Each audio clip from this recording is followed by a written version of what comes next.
Halo teman-teman semua, di sini ada aku Gatra. Dan ada aku, Agis. Nah, di sini adalah episode pertama kita, Gis. Episode Iya. pertama kita di bulan Maret. Harusnya sih ini tayang atau kita upload dari Minggu ya.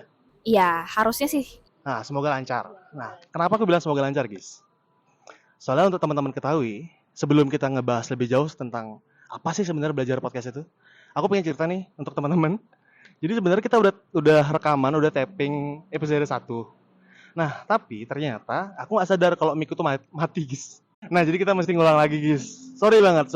Nah, sesuai nama podcast kita, Belajar Podcast. Namanya juga belajar. Nah, benar banget, namanya juga belajar. Nah, karena namanya juga belajar ya, jadi kita berdua ini masih belajar untuk beropini, mengutarakan pendapat kita dari pemikiran dan pandangan kita masing-masing, gitu Kak ya. Dan juga kita belajar bikin podcast. Oh ya, tentunya belajar bikin podcast. Dan juga semoga dari obrolan kita di podcast kali ini ada teman-teman nih yang bisa belajar dari apa yang kita bicarakan atau membuka sudut pandang baru dari teman-teman gitu. Intinya kita sama-sama belajar lah lewat podcast ini.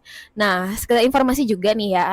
Jadi aku dan Kak Gatra ini punya kesepakatan di mana setiap episode itu topiknya akan berbeda-beda. Dan yang bawain topiknya juga beda. Misalkan nih, di episode 1 aku yang bawa topiknya. Dan di episode 2 gantian. Sekarang Kak Gatra yang bawa topiknya. Dan begitu pula sebaliknya. Gitu. Tapi kok kayaknya aku doang sih yang ngomong. Kakak nggak ngomong? Sorry. Ya ini aku lagi ngeliatin HP, Gis. Kenapa? Dapat surat undangan nganten. Oh, dari? Dari temanku, dari circleku. Oh. Keren banget ya, sekarang undangan nganten tuh nggak perlu di print lagi. Udah ini ya lewat link gitu aja ya, dikirim. Dulu kan semua pakai nyetak, ngeprint gitu kan, ngirim. Iya, ngirim gitu ya. Sekarang udah ngetren kalau undangan nganten tuh pakai aplikasi kayak gini. Ya. Jadi kayak hemat budget gitu. Terus bagus juga nggak sih karena ditampilin gitu foto-foto preweddingnya mereka, terus bisa juga ditambahin musik gitu ya. Benar banget. Kalau aku sih kepikirannya karena hemat budget ya. Mungkin itu adalah salah satu overthinkingku tentang nganten ini. Overthinking tentang nganten. Kenapa tuh? Emang kamu gak ngerasain overthinking tentang nganten? Ya, overthinking juga sih. Taruh dulu, Gis. Kita jelasin dulu nganten itu apa. Oh ya, jadi teman-teman, nganten itu artinya menikah ya. Nganten itu bahasa Bali. Iya, nganten itu bahasa Bali yang artinya menikah gitu, teman-teman. Mungkin ada teman-teman pendengar di sini yang bukan orang Bali atau mungkin nggak tahu bahasa Bali, makanya di sini kita jelasin dulu. Nah, nggak tahu kenapa, aku tuh takut banget sama nganten pernikahan. Kenapa? Aku bingung ya. Aku juga dapat nyari info nih di quora.com. Aku nyari nih, ada nggak sih orang yang kayak aku kayak, takut nikah, takut nganten, apa sih yang harus kita siapin, apa aja sih ketakutan yang bakal terjadi kalau kita nganten. Nah, di quora.com ini aku dapat beberapa keresahan menarik yang aku pengen tanyain ke kamu. Iya, oke. Coba. Di quora.com ada nih beberapa alasan kenapa orang tuh takut sama nikah. Yang pertama, kalau dari wanita ya. Iya. Wanita takut kehilangan ruang pribadi. Sebenarnya cowok juga sih. Cowok atau cewek, pria atau wanita, itu takut kehilangan ruang pribadi. Karena dia kan harus sudah sama suaminya atau dengan pasangannya kan. Iya. Jadi kayak nggak bisa me time, nggak bisa punya ruang pribadi lagi. Nongkrong sama teman-teman gitu misalkan ya. Bisa nongkrong sama teman-teman. Kalau menurutmu gimana? Itu benar juga sih. Makanya kalau misalkan kita udah bilang nih kita siap nikah, berarti kita siap juga melepaskan masa-masa di mana kita tuh banyak waktu untuk me time, banyak waktu untuk nongkrong, have fun sama teman-teman gitu kan. Karena kalau udah nikah, prioritas kita pasti udah sama pasangan dan keluarga kecil kita gitu kan ya. Benar. Nah, ketakutan kedua yang ku dapat dari quora.com. Ya. Takut pasangannya selingkuh. Oh, tentu. Tapi kayaknya kalau nggak nikah juga kita takut ya. Kalau pacaran kita kayak takut nggak sih kalau pasangan kita selingkuh? Jangankan kalau udah nikah ya.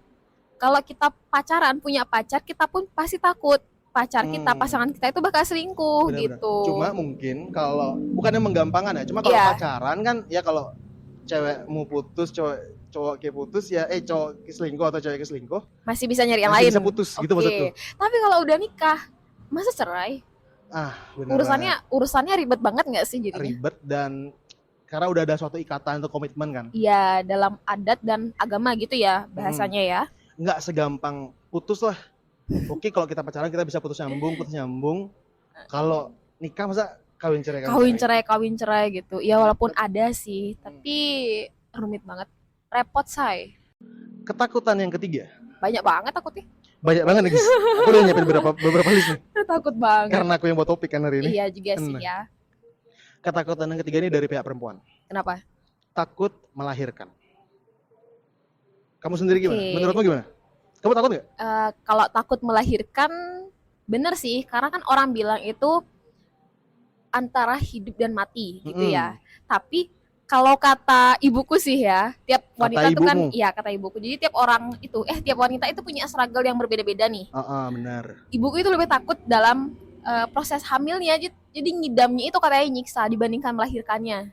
Gitu. Karena mungkin hamil itu lebih lama, guys. Nggak sih? Iya, Hamil hamil 9 kan, bulan? iya 9 bulan. Lahir mungkin Lahirnya kayak mungkin ya 10 menit, 30 menit. Iya 31 jam.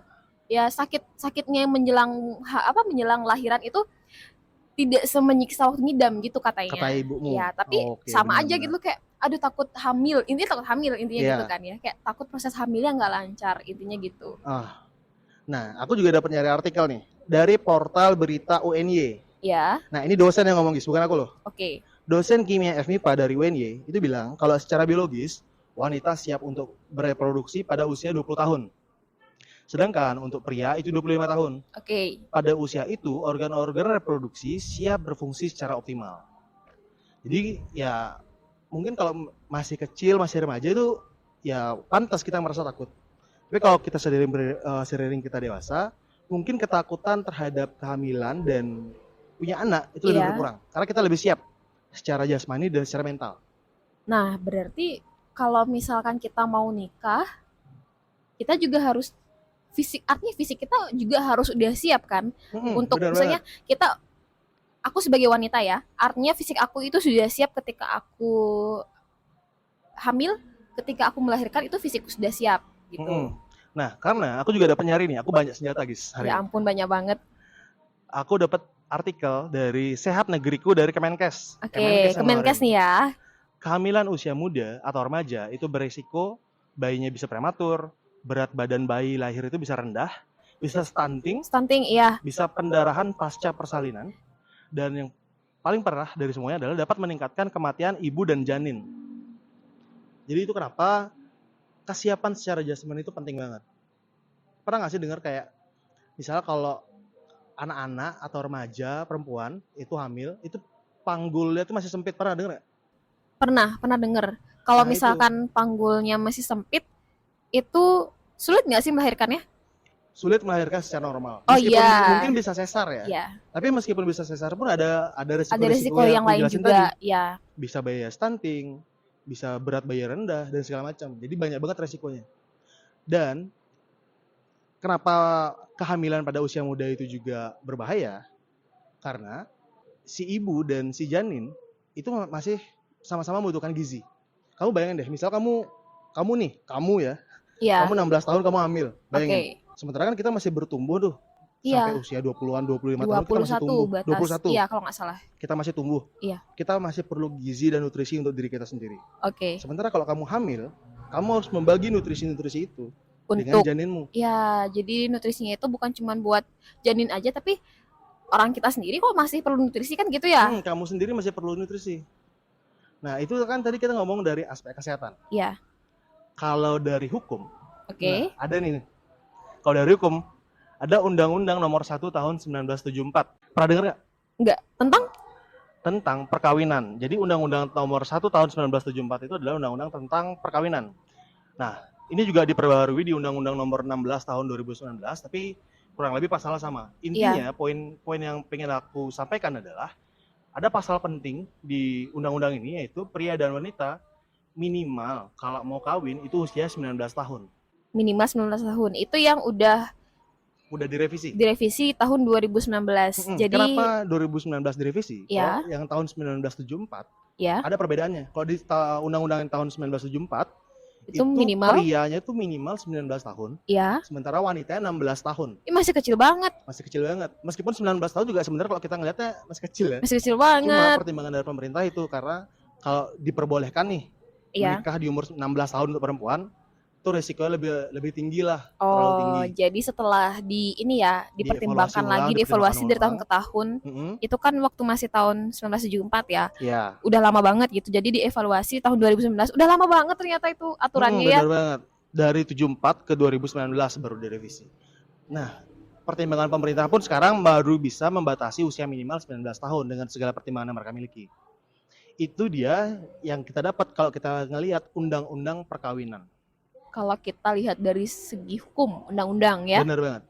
Tadi kita ngomongin perkawinan, pernikahan, nganten. Iya. Nah, kamu tahu nggak bedanya perkawinan sama pernikahan? Atau sama aja menurutmu? Sama aja nggak sih? Sama aja. Atau ada bedanya nih, beda tipis gitu? Nggak tahu apa ya? Kalau di persepsi masyarakat, iya. Kan ada tuh yang bilang kalau kawin tuh iya, apa, kalau kalau nikah itu beda apa? lagi, iya. Atau ada yang bilang kalau kawin tuh untuk hewan, anjing kawin, sapi kawin, masa anjing nikah? Nah, bisa ada tuh yang aja. ngomong kayak gitu. Atau misalnya kalau lebih negatif nih ada, kalau kawin tuh berarti berhubungannya. Iya. Kalau nikah berarti kayak yang resepsi sah apa gitu segala ya. macam sahnya. Nah makanya pernah tuh ada ngomong, Ki belum nikah tapi pasti udah kawin ya, kayak gitu. Belum nikah tapi udah kawin. Parah. Tapi biar kita nggak simpang siur, Iya. aku di sini bawa KBBI. KBBI, oke. Menurut KBBI, nikah adalah ikatan perkawinan yang dilakukan sesuai dengan ketentuan hukum dan ajaran agama. Itu apa?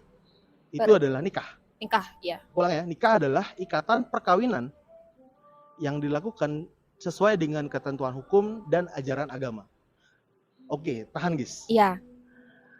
Kalau definisi kawin menurut KBBI Iya. adalah membentuk keluarga dengan lawan jenis. Oke. Sebenarnya kalau dibilang berbeda, ada perbedaan yang cukup esensial. Tapi sebenarnya kurang lebih penerapannya sama aja. Kenapa aku bilang sama? Dari pemerintah pun secara nggak langsung itu menyamakan perkawinan sama pernikahan. Kenapa? Kan kita punya undang-undang perkawinan. Iya. Tapi nggak ada undang-undang pernikahan. Oh, benar juga ya? Atau misalnya gini deh, undang-undang kan perkawinan nih. Iya. Tapi kalau beberapa orang dia punya buku nikah. Bukan buku kawin. Nah, jadi untuk beberapa konteks tertentu sebenarnya sama aja. Oh gitu. Sebenarnya. Tapi kalau misalnya, oke mungkin ada konteks budaya atau bahasa, mungkin beda lagi jadinya ya. Oh. Jadi itu perbedaan perkawinan dan pernikahan. Paling nggak kita bisa lah ngejelasin. Oh kalau kawin itu sebenarnya gini, kalau nikah itu sebenarnya gini. Tapi sebenarnya tipis-tipis sama aja dan tidak terlalu bermasalah. Iya. Oh. Nah, lanjut lagi Gis. Ya, Kekerasahan orang-orang kenapa mereka takut nganten. Aduh. Keresahan selanjutnya yang aku dapat dari Quora.com adalah takut karena biayanya mahal. Bener banget. Ini kenapa baru fakta pertama udah langsung bukan fakta pertama, baru hal yang pertama itu langsung kena tampar gitu ya. Karena kenapa takut biaya mahal? Karena orang-orang tuh harus sebelum nikah ya, harus siap secara finansial. Betul. Masalahnya kesiapan finansial orang tuh beda-beda. Kamu sendiri gimana? Apa definisi kesiapan finansialmu? Atau kamu nganten kalau finansialmu udah kayak gimana sih? Aku nganten kalau udah siap finansial, intinya itu. Dan aku jabarkan lagi, siap finansial menurutku itu mungkin yang pertama udah pasti punya tempat tinggal sih karena nggak mau masih tinggal sama orang tua, kita hidup mandiri gitu ya. Masuk. Siap finansial, punya rumah itu, punya tempat tinggal lah ya, tempat tinggal yang pasti. Terus yang selanjutnya adalah punya suatu pegangan atau mungkin bisa dibilang profesi lah ya. Punya pekerjaan? Ya, punya pekerjaan. Jadi kita tuh berprofesi yang mana bisa menghasilkan yang bisa mencukupi keluargamu, kebutuhan kita di keluarga ke depannya gitu loh. Kamu maksudnya kayak dari gitu. Sudut pandang perempuan juga memikirkan hal sama kayak aku ya? Iyalah. Soalnya ya, kalau kita juga mau nganten, kalau kita mau nikah, masa kita nggak punya kerjaan, masa kita nggak punya penghasilan. Kalau kayak gitu, itu ketakutanku banget. Gitu. Kalau nggak ada yang finansial yang cukup, emang mau ngidupin keluarga pakai apa? Pakai batu?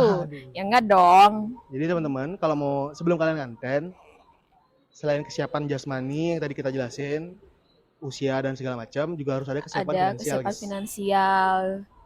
Tapi memang kesiapan finansial itu menurut orang beda-beda. Ada yang, aku harus punya rumah dulu, Atau oke nggak punya rumah nggak apa-apa, yang penting punya pekerjaan. Punya pekerjaan yang ya setidaknya bisa menghidupi, mungkin gitu ya. Ya benar banget. Intinya adalah kita harus merencanakan kayak apa sih definisi kesiapan finansial kita sebelum manten. Intinya rencanakan. Ketakutan yang kelima, takut nggak bisa membangun keluarga yang harmonis.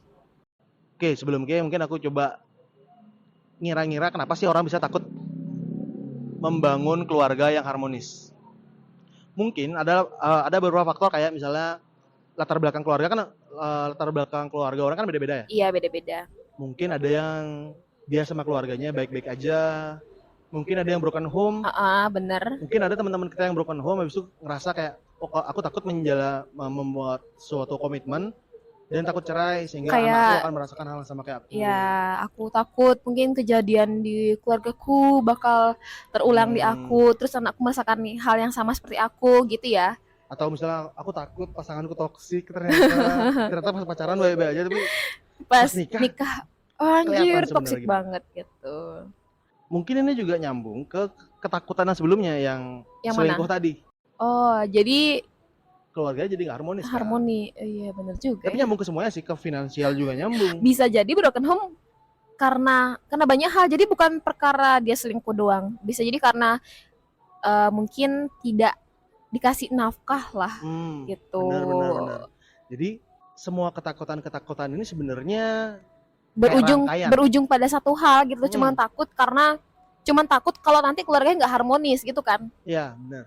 Berarti kalau kita rangkum, paling nggak kita harus ada kesiapan secara jasmani secara dari fisik ya. Lalu kesiapan juga secara finansial. Oh ya, finansial. Tapi ini juga harus didiskusikan sama pasangan kita, kan gitu. Iya. Jadi guys, itu semua yang aku dapat dari Quora.com, ketakutan kita dalam kenapa sih kita takut nganten, kita takut nikah. Itu termasuk ciri-ciri dari gamophobia. Bentar, apa? Gamophobia. Fobia. Gamophobia. Gamophobia. Iya. Oke. Gamophobia adalah ketakutan seseorang dalam menjalin suatu komitmen. Dalam hal ini adalah pernikahan. Oke, iya. Aku juga baru tahu nih, ternyata ada loh kayak fobia menjalin komitmen. Ada ya. Kirain cuman apa? Fobia ketinggian. Fobia kecoa. Abis itu apa ya? Tripofobia yang bulat-bulat itu. Ternyata ada gitu. juga nih teman-teman namanya gamophobia. Itu adalah singkatnya atau gampangnya adalah takut nganten, takut nikah. Takut menjalin komitmen. Ya, takut menjalin komitmen gitu. Dan itu bisa dilatar belakangi dengan beberapa faktor ya, seperti kayak mungkin keluarganya seperti apa dulu, atau ketakutan seperti yang kita bilang tadi secara finansial, secara jasmani dan segala macam. Atau mungkin cuman overthinking gitu. Nah, benar banget, biasa karena aku terus gitu. banget overthinking tentang ini guys, tentang nganten. Kok bisa overthinking? Apakah ini pertanda kakak bakalan nganten bentar lagi? Gara-gara ngeliat apa undangan digital dari teman itu, Aduh. Abis itu aku FOMO ikutan teman-temanku nganten apa gitu nggak? Aduh. Makanya jadi tiba-tiba mikirin, oh berarti aku harus siap finansial jasmani gitu nggak? Sebenarnya sih aku belum punya pacar ya guys ya. Wah, aduh, ternyata salah prediksi. Nah, jadi mungkin ini sebenarnya harus ada tambahan. Selain kita siap secara finansial, siap secara ekonomi, sama aja. Siap secara finansial secara mental, jasmani, kita harus siap pasangan juga. Itu +1, tapi +1 itu penting banget itu guys. Yang paling penting. Harus punya pasangan. Emang kalau nggak ada pasangan mau nikah sama siapa? Sama batu. Waduh. Tuh. Comeback. Itu dia, sebenarnya aku belum punya pacar. Tapi nggak apa-apa. Meskipun aku belum punya pacar, kita harus bisa merencanakan. Paling nggak aku udah aware lah sama isu-isu seperti ini, sehingga kalau suatu saat nanti aku punya pacar, aku bisa ngomongin ini sama pacarku, bener banget. Sama pasanganku. Sama pasangan. Nah, siapa tahu nih pas udah dapet pasangan gitu PDKT habis jadian bentar tiba-tiba udah ngomongin ini satset tiba-tiba langsung nganten ya. Nggak ada yang tahu. Bener banget. Jadi nggak apa-apa teman-teman, kalau kalian jomblo nggak apa-apa, pikirin dari sekarang. Pikirin aja gitu loh. Siapa tahu semakin didekatkan sama jodohnya gitu ya, astengkare. Nah, jadi itu dia guys. Semoga ada pembelajaran yang bisa diambil oleh teman-teman pendengar kita. Karena belajar podcast namanya juga belajar. Asik. Terima kasih. Terima kasih teman-teman. Sampai jumpa di episode berikutnya.